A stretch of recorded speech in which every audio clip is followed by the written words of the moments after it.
Que vous voyez tous mon écran aujourd'hui. Donc aujourd'hui, je suis ravie de mener ce Fragrance Talks et de vous inviter chez moi pour parler sans masque des enjeux et des challenges de la parfumerie pour la fin de l'année. Alors, le reste de ma présentation va être en anglais, puisque nous sommes une entreprise américaine et que souvent ces supports sont partagés à l'international, mais je vais vous parler en français quand même, on est entre nous. Alors, 20 minutes, ce serait un peu court pour partager et parler de tous les enjeux et de tous les challenges de la parfumerie. Ils sont très nombreux. Aujourd'hui, ce que l'on va faire, c'est on va s'appuyer en fait sur ce qui ressort de nos données NPD comme élément d'alerte ou comme élément d'opportunité. Donc, on va partager quelques chiffres sur le marché du parfum qui, j'espère, vous inspireront ou vous questionneront sur les performances de ce marché. Alors, pour rappel, de quoi va-t-on parler? Donc, le groupe NPD, nous sommes une société d'études. Nous avons différents panels à travers le monde. Et ici, sur le marché français, on va être sur un panel distributeur, c'est-à-dire que on récupère et on analyse les sorties de caisse des parfumeries et des grands magasins. C'est quelque chose que l'on fait à travers 8 pays sur la beauté. Donc, on est sur la parfumerie de grandes marques, la parfumerie qui est vendue vraiment en parfumerie et grands magasins. Et on va analyser les données jusqu'à l'élément le plus granulaire de la référence, un niveau hebdomadaire et au niveau de la distribution. C'est-à-dire ce seront des ventes et aussi des analyses au niveau des points de vente. Alors, pour commencer, je vous propose de revenir oups, je suis passée trop vite. Quelques mois en arrière. Je vais essayer d'enlever. Voilà. Quelques mois en arrière, c'est-à-dire au sortir quelque part de notre période de confinement, pour voir comment se positionne le marché de la beauté et du parfum en particulier au niveau européen par rapport à d'autres industries que l'on suit chez NPD. Et très clairement, donc on suit par exemple le marché du jouet, le marché du sport au niveau des vêtements et au niveau de la chaussure, et aussi le marché de la restauration hors domicile. Très clairement, toutes les industries n'ont pas été égales face à la crise sanitaire que nous avons traversée et que nous traversons, puisque à fin mai, c'est-à-dire vraiment au sortir du confinement pour la plupart des pays européens, la beauté était dans les catégories, dans les industries qui ont le plus souffert depuis le début de l'année. Vous voyez que les parfums, à fin mai, étaient au niveau européen à moins 32%. Moins 30 sur le soin, qui a un petit peu mieux résisté pendant la période du confinement et notamment favorisé par les achats en ligne.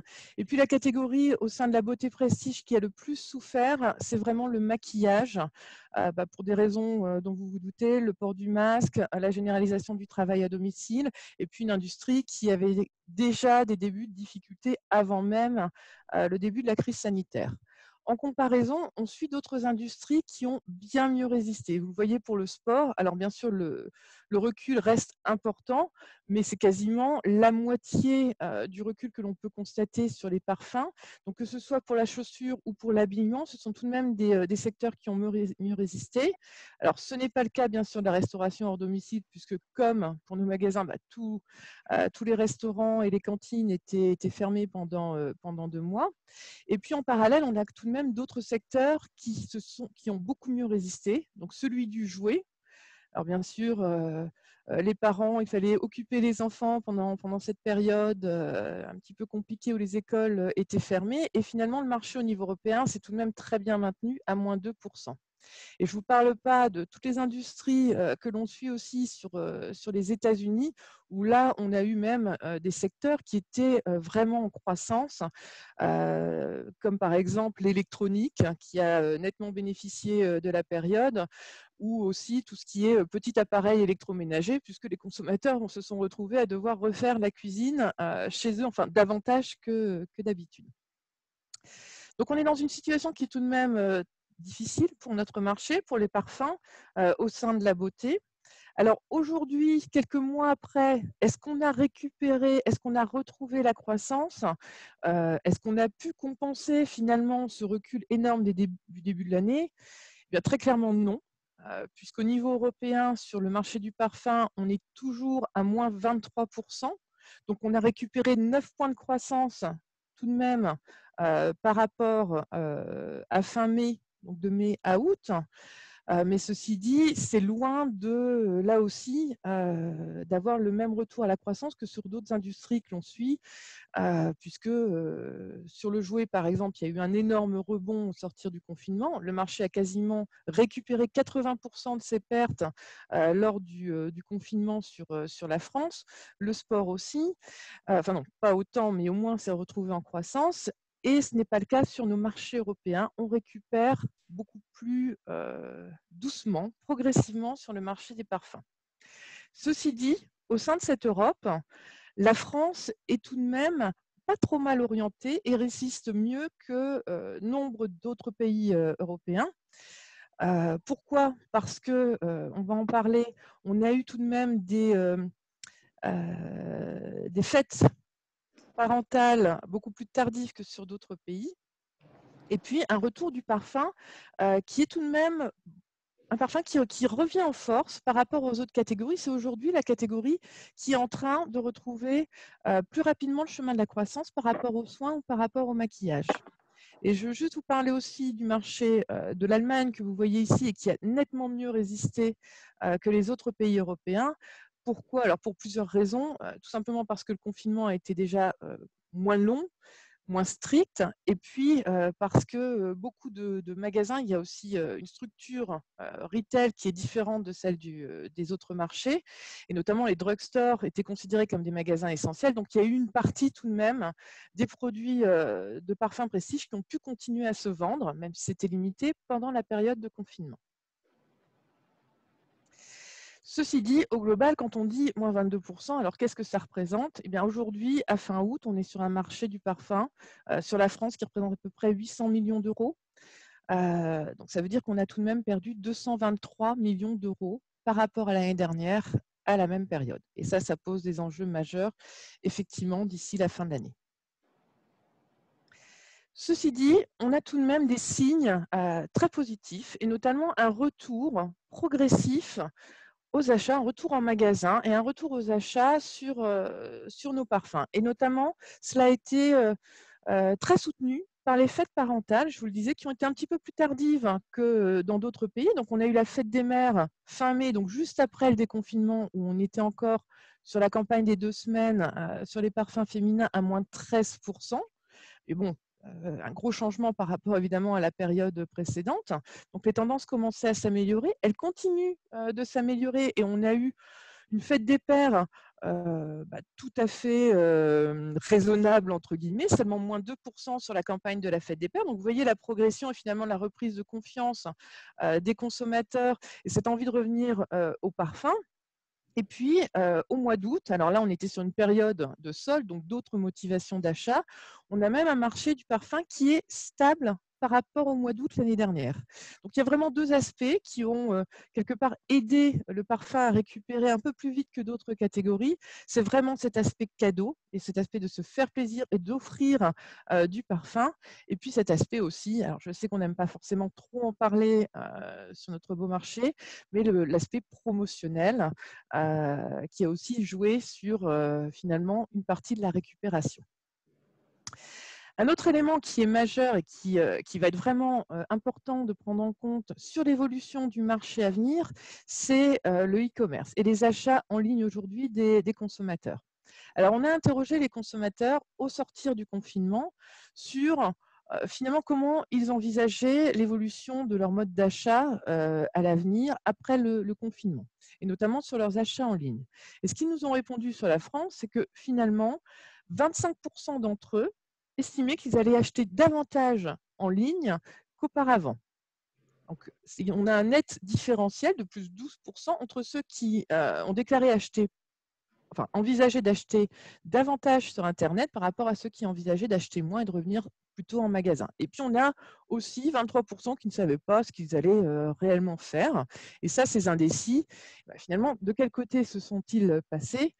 Très clairement, là où les intentions d'achat nous montrent que les consommateurs allaient plus consommer en ligne, Ils ont suivi finalement leurs intentions puisque globalement, le e-commerce a gagné 4 points de part de marché au total depuis le début de l'année à fin août. Alors certes, on était encore sur une pénétration qui était faible sur le marché des parfums. Seulement 6% du chiffre d'affaires des parfums l'année dernière était réalisé en ligne à fin août. On est aujourd'hui à 10%, donc on est très loin d'autres industries, pour les raisons que vous connaissez, de tests du parfum, etc. Mais il n'empêche que ce circuit est en train de prendre de plus en plus d'ampleur.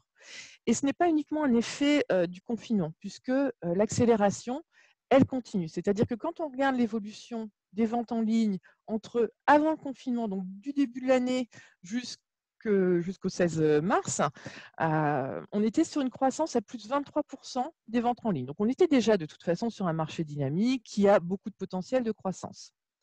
Pendant le confinement, il a nettement accéléré, on est passé à 36%. Et après le confinement, à partir du 11 mai, et ben finalement, les consommateurs ont continué sur leur tendance et les ventes en ligne ont continué de s'accélérer et notamment portées par la fête des mères, par la fête des pères, pour atteindre une croissance de 65%. Alors ça commence à se ralentir sur la période d'été, mais on reste tout de même à plus 46% sur une croissance qui est très soutenue, qui reste très soutenue, et on peut s'attendre effectivement pour la fin de l'année, là aussi, à des performances importantes des ventes en ligne.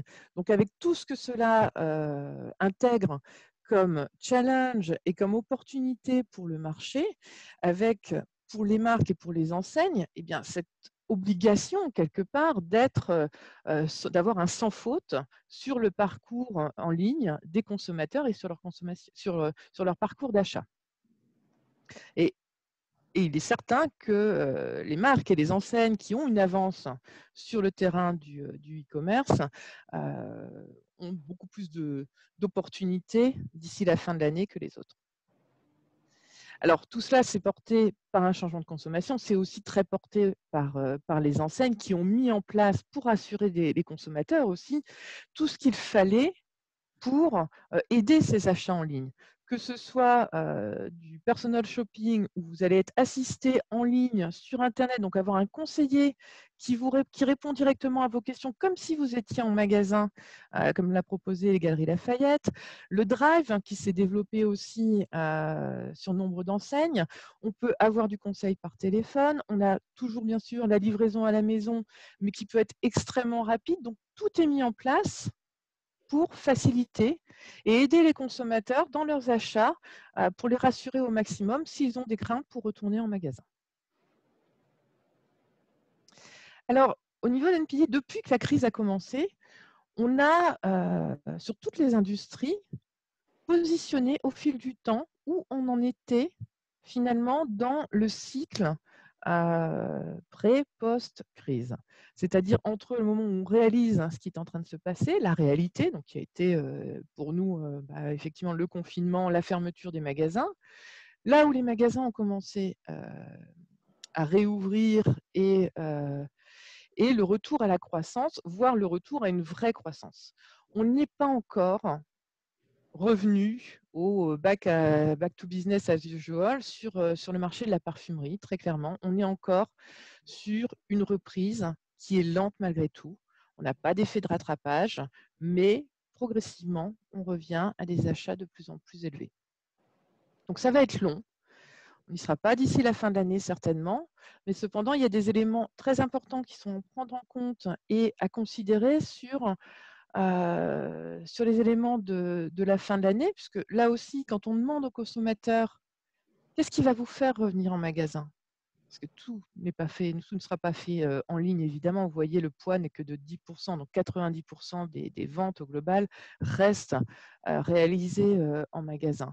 Donc, qu'est-ce qui va les faire revenir acheter du parfum ou d'autres produits de beauté? Il y a l'aspect promotionnel pour 57% d'entre eux. Comment on peut aller trouver la bonne affaire en magasin, refaire du shopping comme avant, hein, aller se balader en magasin, regarder ce qu'il y a, et puis aussi tout l'aspect nouveauté, nouveaux produits, avoir du conseil en magasin, mais aussi découvrir de nouveaux produits.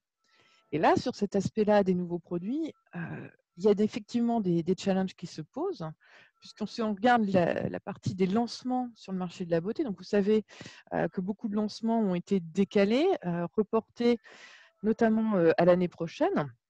Et on le constate dans les données, puisque là où l'année dernière, les lancements à fin août représentaient 10% du chiffre d'affaires des parfums, on n'est plus qu'à 7% sur un marché qui est en recul.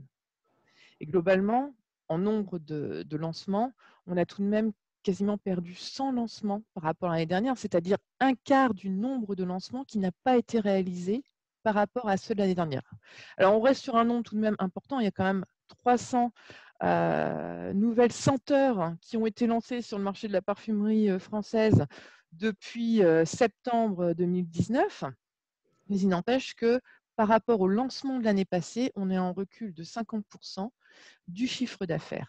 Et ça pose effectivement beaucoup d'enjeux, même si sur septembre, on a l'heureuse nouvelle de voir là tout de même des lancements de la rentrée qui apparaissent. Donc on a à peu près autant que l'année dernière, mais tout de même avec moins de nouveaux concepts. On a eu des forts nouveaux concepts l'an passé. On est plus sur des extensions, des intenses, des versions intenses.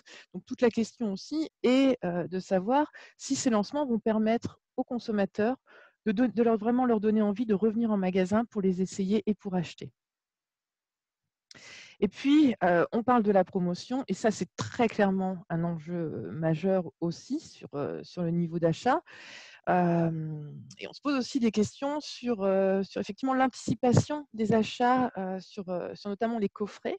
Puisque ce que l'on voit depuis 2 ans, c'est une accélération aussi de cette partie des coffrets, donc une offre promotionnelle sur les parfums, qui sont en nette progression pendant l'été, pendant les mois de juillet-août, donc pendant la période des soldes. Et ils ont été même en nette progression cette année, alors c'est 2020 par rapport à 2019, hein, excusez-moi, avec 20 millions de chiffre d'affaires additionnel par rapport à la même période l'année dernière. Alors, est-ce que c'est juste de la bonne affaire pour se faire plaisir, ou est-ce que c'est déjà de l'anticipation par rapport aux achats de Noël, avec des coffrets qui se vendraient de plus en plus tôt et des consommateurs qui anticipent leurs achats au maximum? Et puis Noël, oui, ça va être un gros challenge pour la parfumerie. Je voudrais juste vous rappeler que en 2019, donc l'année dernière, les 3 derniers mois de l'année ont représenté 42% du chiffre d'affaires annuel. Donc il y a tout de même beaucoup qui va se jouer vraiment sur cette fin d'année. Et on a tout de même un challenge, puisque l'année dernière, Noël a été plutôt une bonne saison. On avait un dernier trimestre qui était à plus 2%, donc en croissance, alors que vous savez que le marché des parfums est tout de même, sur le marché français, plutôt en recul depuis 4-5 ans, même si c'est des reculs limités à -1, -2%. On avait tout de même l'année dernière des signes très positifs sur la période de Noël. Donc, ce qui donne d'autant plus d'enjeux, puisque on va se comparer à un niveau de vente qui était tout de même assez haut sur Noël 2019. Donc, ce sera assez compliqué de pouvoir revenir vraiment à de la croissance sur Noël, même si c'est clé aujourd'hui pour… Alors, très clairement, on ne pourra pas retrouver un marché stable ou en croissance compte tenu de ce que l'on a pu perdre jusqu'à maintenant. Mais si on pouvait avoir un très beau Noël, on pourrait peut-être passer au-dessus de la barre des -10% de décroissance sur l'année. Et puis, il y aura un élément qui sera essentiel, c'est le succès ou non de la période du Black Friday, puisque l'enjeu est vraiment un des insights principaux de l'année dernière, c'est que Noël a été tiré, cette croissance, elle a été vraiment tirée par la semaine du Black Friday, qui est devenu un élément clé aujourd'hui sur les parfums et nouvelle période importante pour le marché, avec une croissance à plus 27% sur la semaine du Black Friday l'an passé. Alors tout ça pour vous dire que oui, il y aura des éléments très importants à suivre d'ici la fin de l'année. Et nous, on va vraiment se focaliser sur certains éléments comme effectivement les ventes en ligne, puisque certes, on a une croissance qui commence à un petit peu ralentir, mais qui est très forte, et beaucoup d'enjeux vont se jouer sur le succès de ces ventes en ligne. On rentre dans la période de Noël, donc là, ce sera clé. Chaque semaine, de vraiment suivre ses performances et comment finalement le marché, comment les consommateurs commencent à revenir en magasin pour ces achats de Noël. Et on peut avoir tout de même quelques signes positifs, puisque, vous savez, le parfum est en concurrence avec beaucoup d'autres choses à Noël. C'est tous les autres cadeaux que l'on peut offrir. Et finalement, il y a un scope qui se réduit un petit peu, puisque toute la partie expérientielle, qui était beaucoup montée en puissance ces dernières années, eh ben, se réduit, puisqu'on va moins... Ah, il y a des dessins qui apparaissent. On va moins finalement pouvoir offrir un restaurant, un week-end, ceci. Et donc, les objets physiques, les produits risquent de revenir en force, qui peut être des opportunités aussi pour la saison. La promotion, je vous en ai parlé, ça va être aussi un élément clé entre déstockage, maintien des marges, comment vont réagir les enseignes et comment vont réagir les consommateurs. Les parfums, je vous disais, on a des signes positifs, donc on le suit au fur et à mesure, mais on peut tout de même avoir de bonnes nouvelles sur le marché de la parfumerie. On sent qu'il y a des attentes de la part des consommateurs et que c'est tout de même un des marchés du prestige qui est en train de mieux revenir que les autres, entre guillemets. Et puis, il y aura la performance des lancements. Est-ce que le déficit de lancement ne va pas avoir trop d'impact sur les performances de l'année? Alors, j'espère qu'il nous reste un petit peu de temps pour des questions. Oui, attends, je regarde. Je Oui, sais on pas a pourquoi il y a 5 des dessins minutes. qui se... Ah, mais c'est bien, c'est une présentation créative.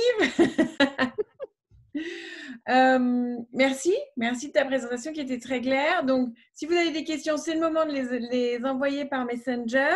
Moi, je reçois beaucoup de questions sur Messenger et j'en ai reçu aussi par texto. C'est bien, je suis connectée. Déjà, j'ai une première question. C'était le panel de clients finaux que vous interviewez pour savoir s'ils ont envie d'acheter de nouveaux parfums. De qui est-il constitué? Est-ce que tu peux juste nous éclairer sur le sujet? Alors là, on est sur... c'est vraiment un panel consommateur. Donc, c'était une étude one-shot qui a été faite sur à peu près 1000 répondants sur la France. Après, sur le type de questions, vous aviez le nombre de répondants. Donc, on est sur une représentation représentative de la population française. D'accord.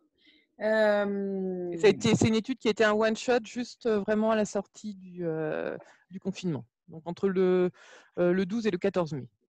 Alors, j'ai Marie qui demande un retour progressif à la normale. Oui, mais quand? Est-ce Je que sais tu pas. as ta boule de cristal? Non, on n'a pas de boule de cristal. On étudie vraiment différents scénarios et nos équipes solutions travaillent vraiment sur des analyses de forecast. Mais effectivement, de toute façon, on a des scénarios. On ne peut pas être sur un scénario. On a des scénarios plus ou moins optimistes, pessimistes, puisque personne ne sait aujourd'hui par rapport à l'évolution que l'on peut voir en plus de la reprise de la pandémie, si on va pouvoir continuer à travailler de la façon qu'on travaille aujourd'hui. Donc nous, on n'a pas la boule de cristal sur quand on peut retrouver un nouveau normal et quelle sera la normalité. Angélique demande que le... Alors, comment je peux retourner ça? On a vu l'essor et l'importance que prenaient les ventes en ligne, à peu près 10% du business, quand dans d'autres industries, c'est plutôt 20-25%. Tout à fait. Est-ce qu'on sait déjà dire sur quel site marchand vont les clients finaux? Est-ce que c'est plutôt Amazon ou les sites de marque ou les sites de retailers comme Marionneau et Sephora? Alors, nous, ce que l'on suit aujourd'hui dans le panel, ce sont donc les ventes des enseignes participantes, c'est-à-dire les parfumeries que vous connaissez, donc leur site en ligne, plus des pure players. Amazon n'est pas intégré aujourd'hui dans le panel. D'accord. Sur C'est le pas grave parce parfum. Donc, qu'on je ne a saurais pas vous dire si les consommateurs achètent du parfum sur Amazon.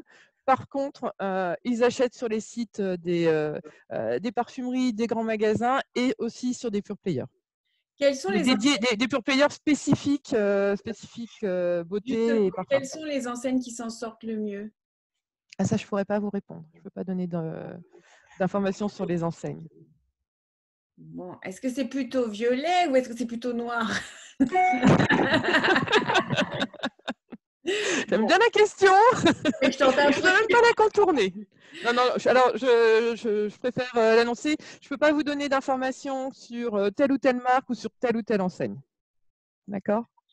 Est-ce que en revanche, tu sais nous dire qui a réagi le plus vite pour s'adapter à la demande du client final? Parce qu'on a vu par exemple que Marionneau avait lancé Testez-moi, c'est-à-dire qu'il t'envoie un échantillon, comme ça tu testes l'échantillon et Oui. tu renvoies si ça ne te plaît pas. Il y Alors, a le click and collect chez Sephora. Qui a réagi le plus vite? Qui s'est adapté le plus? je pense que de toute façon, toutes les enseignes ont vraiment réagi. Et ce dont tu parlais, c'est aujourd'hui généralisé où on reçoit quasiment sa miniature avec son parfum. Alors, ça ne se fait pas sur tous les parfums, mais de plus en plus d'enseignes le mettent en place. Ça existait déjà depuis plus d'1 an chez Fil Unique. C'est pas quelque chose qui est complètement nouveau. Certaines enseignes avaient de toute façon déjà pris ce pli. Toutes avaient déjà du click and collect. Toutes.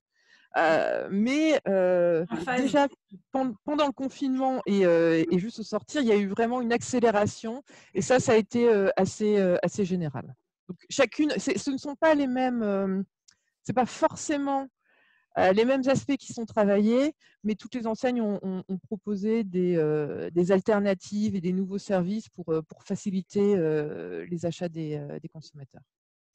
Alors, j'ai beaucoup de questions sur la parfumerie de niche ou la parfumerie d'auteur. Ça, c'est un scope que vous étudiez de loin ou pas du tout? Alors, c'est un scope que l'on étudie dans un sens partiellement, puisqu'on n'intègre pas les boutiques privées ou les magasins spécialisés dans la parfumerie de niche. En revanche, on suit la parfumerie de niche qui est vendue dans les grands magasins et dans les parfumeries.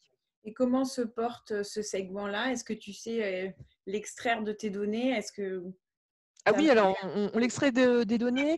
Alors là, je n'ai pas regardé spécifiquement. Alors, je pourrais revenir sur les personnes qui se posent ce type de questions, revenir vers moi. Ce qu'il faut savoir, c'est que de toute façon, en termes de chiffre d'affaires, ça représente les ventes des parfums de plus de 200-250 euros, ça représente 3% du chiffre d'affaires. D'accord. Donc la parfumerie de niche, de toute façon, ne va pas driver la croissance ou la décroissance. Depuis des années, c'est effectivement le secteur qui résiste le mieux, entre guillemets, c'est-à-dire qu'on a eu des très très fortes croissances sur la parfumerie haut de gamme. Donc on a une montée en gamme effectivement du marché qui est extrêmement importante. Donc ça, elle continue à en bénéficier. Maintenant, elle n'est pas en croissance sur la période non plus. Elle est aussi en recul, comme le reste du marché. Alors oui, il y aura certainement un replay parce que tout le monde me le demande, donc je le dis que maintenant. Alors attends, parce que ça fuse, génial. Mais toutes les questions. Ah oui, alors les grands magasins, parce que toi tu étudies la parfumerie sélective aussi bien chez Sephora que Marionneau. Et que les Les grands grands magasins. magasins, par exemple, le printemps vient d'annoncer l'arrivée d'un nouveau président. Les Galeries Lafayette, le Bon Marché, ces points de vente-là, comment s'en sortent-ils? Ça revient un petit peu à ta question du. Tu peux, je pense, refaire tous les circonvolutions. Ce que je peux vous dire, malgré tout, c'est qu'aujourd'hui, alors je ne vais pas parler d'enseigne, Génial. mais je peux vous parler de région. Aujourd'hui, on a tout de même une région qui, alors, notamment cet été, et depuis le début de l'année, il y a une région qui souffre particulièrement, qui est la région parisienne. Donc, sur l'ensemble du marché de la beauté. Pourquoi? Parce qu'on a le manque de tourisme et parce que beaucoup de Parisiens sont aussi, notamment sur ceux qui étaient aisés, partis pendant un certain moment. Mais surtout le manque de tourisme qui affecte particulièrement l'industrie. Et le home office aussi, parce que quand tu restes chez toi, tu n'as aucune raison d'aller au printemps, tu vois ce que je veux dire? Là, oui, mais le home office, il est généralisé à toute la France. Oui, tu as raison. D'accord. Donc voilà, je ne vous réponds pas sur les enseignes, mais je vous réponds sur la région. Après, Ok, on a on peut faire compris. les rapprochements. Et dernière question, est-ce que tu as des tendances sur les marchés asiatiques? Est-ce que tu sais mettre en perspective avec l'Asie? Alors, le marché asiatique a repris. Alors nous, on suit le marché chinois sur les e-commerce. Et on a eu de toute façon des accélérations très très nettes. Alors déjà un marché qui se portait bien, qui est revenu à la croissance beaucoup plus rapidement et qui continue d'accélérer sur les ventes en ligne. Alors après, le parfum n'est pas la catégorie phare en termes de beauté sur le marché chinois, mais il y a aussi une très nette accélération sur les ventes en ligne. Donc, elle se porte bien. Parfait. Eh bien, je te remercie. Merci beaucoup de ton éclairage. Merci à tous. On a tenu 35 minutes, on est bon. Merci à tous d'être là. J'ai oublié de m'assurer que vous étiez tous en bonne santé. J'espère que vous allez tous bien aujourd'hui et que le moral est bon. Quand même, moi, je trouve que c'est un talk qui est assez positif parce que même si on sait que le business est secoué, on voit bien que les gens ont envie quand même de revenir au parfum. Comme on porte un masque, finalement, on ne peut plus trop se maquiller, donc on peut se parfumer. Moi, je vois quand même une belle opportunité se dessiner. La semaine prochaine, nous serons avec un économiste, Philippe Jourdan, qui nous parlera de la reprise de la consommation en France au sens large, avec un focus également sur le luxe et la parfumerie. Et dans 3 semaines, on s'intéressera avec Lawrence Taylor à Amazon et au succès des différentes maisons de parfums sur Amazon. Donc voilà, on boucle la boucle. Merci Mathilde. Merci à vous, merci à tous. Bientôt. À très bientôt. Au revoir.